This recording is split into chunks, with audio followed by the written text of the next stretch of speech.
परिचय। तनुज, तुम क्या देख रहे हो? मैं डिस्कवरी चैनल पर वाइल्ड सफारी देख रहा हूं। वाह, ये तो बहुत ही रोचक और ज्ञानवर्धक कार्यक्रम है।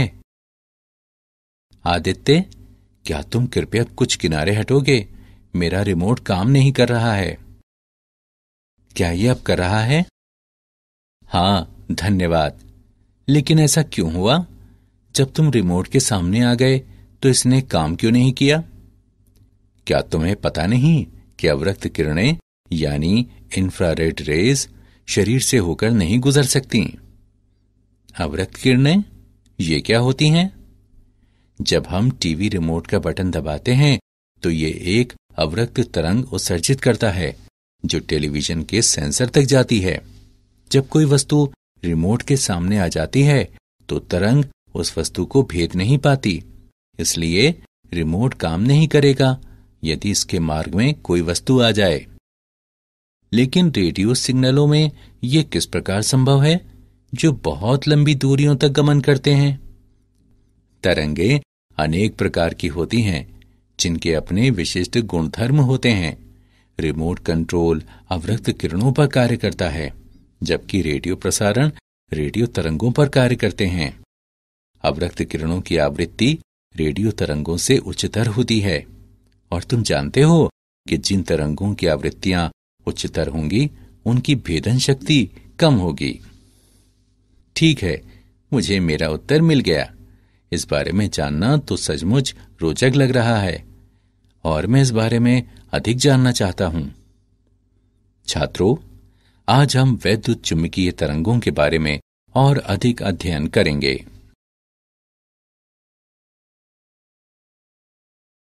उद्देश्य। इस पाठ के अंत में आप निम्न करने में सक्षम हो जाएंगे: विस्थापन धारा को परिभाषित करना, मैक्सवेल के समीकरण को जानना, वैद्युत चुंबकीय तरंगों को परिभाषित करना, हर्ट्ज के प्रयोगों का वर्णन करना, वैद्युत चुंबकीय तरंगों की प्रकृति का वर्णन करना और वैद्युत चुंबकीय स्पेक्ट्रम का विश्लेषण करना।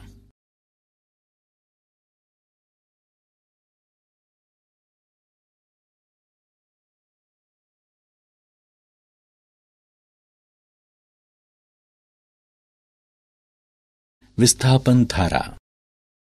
समय के साथ विद्युत फ्लक्स के परिवर्तन के कारण विद्युत परिपथ के कुछ भाग के माध्यम से प्रवाहित होने वाली धारा विस्थापन धारा कहलाती है।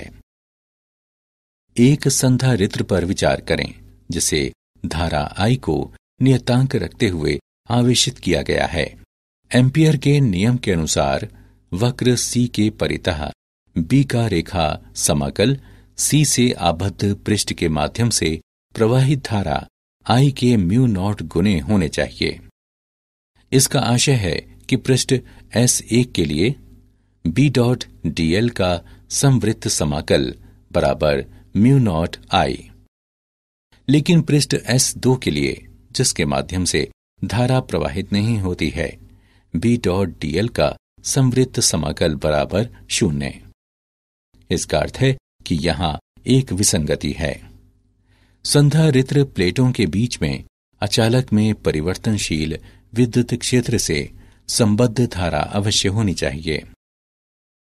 प्लेटों पर आवेश परिवर्तन की दर ε0d/dt ऑफ EA, जो ε0d phi E/dt है। अतः विस्थापन धारा निम्न होगी: ID बराबर ε0d phi E/dt।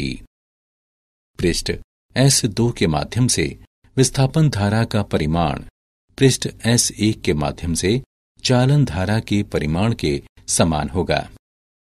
अब एम्पियर का नियम निम्न रूप लेता है: B.dl का समवृत्त समाकल बराबर म्यू नॉट गुणे I plus ε0d phi E/dt। Maxwell का समीकरण। मैक्सवेल के समीकरण कहलाने वाले निम्न 4 समीकरण